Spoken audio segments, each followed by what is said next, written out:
ಬಾಗೇಪಲ್ಲಿ ಪಟ್ಟಣದ ಎಲ್ಲ ಬೀದಿ ಮತ್ತು ಎಲ್ಲ ವಾರ್ಡ್ಗಳಲ್ಲಿಯೂ ಬೀದಿ ನಾಯಿಗಳ ಹಾವಳಿ ಹೆಚ್ಚಾಗಿದ್ದು, ನಾಯಿಗಳ ಕಾಟಕ್ಕೆ ನಾಗರಿಕರು ಬೆಚ್ಚಿ ಬೀಳುವಂತಾಗಿದೆ. ಪಟ್ಟಣದ ಪ್ರಮುಖ ರಸ್ತೆಗಳು, ವಾರ್ಡ್ ಹಾಗೂ ಬಡಾವಣೆಗಳಲ್ಲಿ ಗುಂಪು ಗುಂಪಾಗಿ ಕಾಣಿಸಿಕೊಳ್ಳುವ ನಾಯಿಗಳು ರಸ್ತೆಯಲ್ಲಿ ಹೋಗುವವರ ಬೆನ್ನು ಹತ್ತಿ ಕಚ್ಚುವುದು, ವಾಹನ ಸವಾರರನ್ನು ಓಡಿಸಿಕೊಂಡು ಹೋಗುವುದು ಮಾಡುತ್ತಿರುವುದರಿಂದ ಜನರು ಆತಂಕಗೊಂಡಿದ್ದಾರೆ. ಎಲ್ಲೆಂದರಲ್ಲಿ ಓಡಾಡುವ ನಾಯಿಗಳನ್ನು ಕಂಡೊಡನೆ ಅಲ್ಲಿ ಸಂಚರಿಸುವುದಕ್ಕೂ ಭಯ ಪಡುವಂತಾಗಿದೆ. ಚಳಿಗೆ ಬೀದಿ ನಾಯಿಗಳು ನಡುಗಿ ನರಳುತ್ತಿದ್ದರೆ, ಬೊಗಳುತ್ತಿದ್ದರೆ ನೆರೆಮನೆಗಳ ನಿವಾಸಿಗಳಿಗೆ ಜಾಗರಣೆ ತಪ್ಪಿದ್ದಲ್ಲ ಎಂಬ ಸ್ಥಿತಿ ನಿರ್ಮಾಣವಾಗಿದೆ. ಚಳಿಯಿಂದ ರಕ್ಷಣೆಗಾಗಿ ಸ್ವೆಟರ್ ಸಮೇತ ಮೈತುಂಬಾ ಬಟ್ಟೆ ಧರಿಸಿ ಸಂಚರಿಸಿದರೆ, ತಲೆ ಮೇಲೆ ಕ್ಯಾಪ್ ಧರಿಸಿದ್ದರೆ, ಸ್ಕಾರ್ಫ್ ಸುತ್ತಿದ್ದರೆ, ಬೂಟು ಧರಿಸಿ ಸಪ್ಪಳವಾಗುವಂತೆ ನಡೆದರೆ, ವಾಹನಗಳ ಮೇಲೆ ಸಂಚರಿಸಿದರೆ ಬೀದಿ ನಾಯಿಗಳು ಬೆನ್ನು ಹತ್ತುತ್ತವೆ, ಓಡಿಸಿಕೊಂಡು ಬಂದು ಕಚ್ಚುತ್ತವೆ.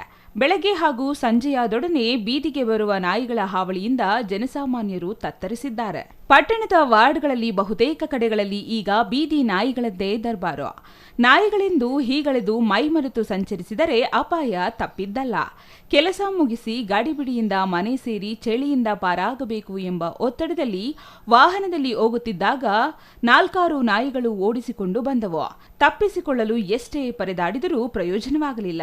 ಬೈಕ್ ಮುಂದೆ ಬಂದ ಒಂದು ನಾಯಿ ಗಾಲಿಗೆ ತಾಕಿಯೇ ಬಿಟ್ಟಿತ್ತು. ಆಗ ಬೈಕ್ ಸಮೇತ ನೆಲಕ್ಕೆ ಉರುಳಿ ಬಿದ್ದು ಗಾಯ ಮಾಡಿಕೊಂಡೆ ಎಂದು 6ನೇ ವಾರ್ಡ್ ನಿವಾಸಿ ಶಿವಕುಮಾರ್ ಅಳಲು ತೋಡಿಕೊಂಡಿದ್ದಾರೆ. ವಾರ್ಡ್ನ ಹಲವು ಬೀದಿಗಳಲ್ಲಿ ಚಿಕನ್ ಮಟನ್ ಅಂಗಡಿಗಳು, ಬಿರಿಯಾನಿ ಮಾರುವ ಕೈಗಾಡಿಗಳು ಹಾದಿ ಬೀದಿಗಳಲ್ಲಿ ತ್ಯಾಜ್ಯ ಎಸೆಯುತ್ತಿರುವುದರಿಂದ ಅಲ್ಲಿ ಆಹಾರ ಹುಡುಕಿಕೊಂಡು ನಾಯಿಗಳ ಹಿಂಡು ಬರುತ್ತವೆ. ತ್ಯಾಜ್ಯದ ಗುಂಡಿಗಳು ತುಂಬಿಕೊಂಡು ಕೊಳೆತು ನಾರುತ್ತಿವೆ. ಇಂಥ ಗುಂಡಿಗಳೇ ಬೀದಿ ನಾಯಿಗಳಿಗೆ ಸ್ವರ್ಗ ಎನಿಸಿವೆ. ಒಂದು ತ್ಯಾಜ್ಯದ ಗುಂಡಿಗೆ 10 ನಾಯಿಗಳು ಮುತ್ತಿಕೊಂಡು ಆಹಾರಕ್ಕಾಗಿ ಪೈಪೋಟಿ ನಡೆಸುತ್ತವೆ. ಬೀದಿಯಲ್ಲಿ ನಾಯಿಗಳ ಜಗಳವೇ ನಡೆಯುತ್ತದೆ.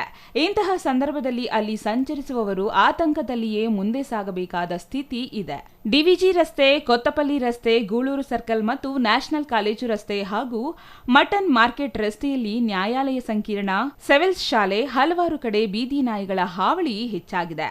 ಈ ಮಾರ್ಗಗಳಲ್ಲಿ ಸಂಚರಿಸಲು ನಾಗರಿಕರು ಹೆದರುವಂತಾಗಿದ್ದು, ಮಕ್ಕಳು, ಮಹಿಳೆಯರಂತೂ ಹೊರಬರಲು ಆತಂಕ ಪಡುತ್ತಿದ್ದಾರೆ. ಬೀದಿ ನಾಯಿಗಳ ಸಂತಾನೋತ್ಪತ್ತಿಗೆ ಕಡಿವಾಣ ಹಾಕುವಲ್ಲಿ ಪುರಸಭೆ ವಿಫಲವಾಗಿದೆ. ಇದರಿಂದ ನಾಯಿಗಳ ಹಾವಳಿ ಹೆಚ್ಚಾಗುತ್ತಿದೆ ಎನ್ನುವ ಮಾತುಗಳು ಕೇಳಿಬರುತ್ತಿವೆ.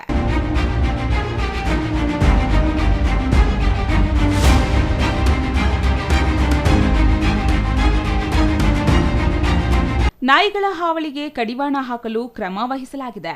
ಈ ನಾಯಿಗಳಿಗೆ ಸಂತಾನ ಶಕ್ತಿ ಹರಣ ಶಸ್ತ್ರಚಿಕಿತ್ಸೆ ಕಾರ್ಯ ಮಾಡಬೇಕಾಗಿದೆ. ಆದ್ದರಿಂದ ಇದಕ್ಕೆ ಸಂಬಂಧಪಟ್ಟ ಅಧಿಕಾರಿಗಳು ಗಮನ ಹರಿಸಿ ಪರಿಹರಿಸಬೇಕೆಂದು ಸಾರ್ವಜನಿಕರು ಒತ್ತಾಯ ಮಾಡಿದ್ದು, ನಾಯಿಗಳ ಸಂತಾನ ಶಕ್ತಿ ಹರಣ ಶಸ್ತ್ರಚಿಕಿತ್ಸೆ ಮೂಲಕ ಅವುಗಳ ಸಂತಾನಕ್ಕೆ ಕಡಿವಾಣ ಹಾಕಬೇಕಾದ ಪುರಸಭೆ ಮಾತ್ರ ಇದಕ್ಕೂ ತಮಗೂ ಸಂಬಂಧವೇ ಇಲ್ಲ ಎನ್ನುವಂತೆ ವರ್ತಿಸುತ್ತಿರುವುದು ವಿಪರ್ಯಾಸ. Ganesh R, CTV News, Bagepalli.